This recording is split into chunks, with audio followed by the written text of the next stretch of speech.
Почитувани, даночната политика на СДСМ предизвикува даночна евазија и одлив на капитал и алокација на фирми од државата во земјите во регионот. Се повеќе граѓани своите приходи ги добиваат на сметки во некоја од земјите во соседството, а фирмите ги селат своите седишта надвор од државата. За сето тоа е виновна власта која воведе прогресивен данок. Нина Ангеловска сама призна дека ефектите од прогресивниот данок се лоши и дека нема ниту еден добар ефект.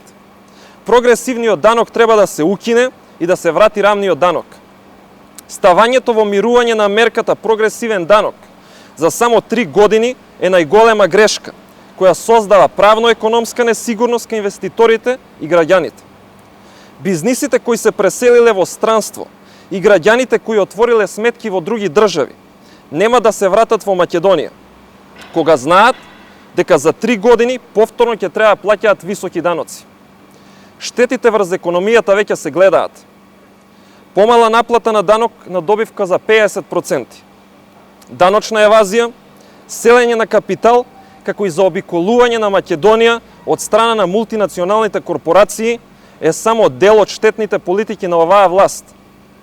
Власта ја прави државата екстремно неконкурентна во однос на земјите од регионот и со тоа го оневозможува нејзиниот развој.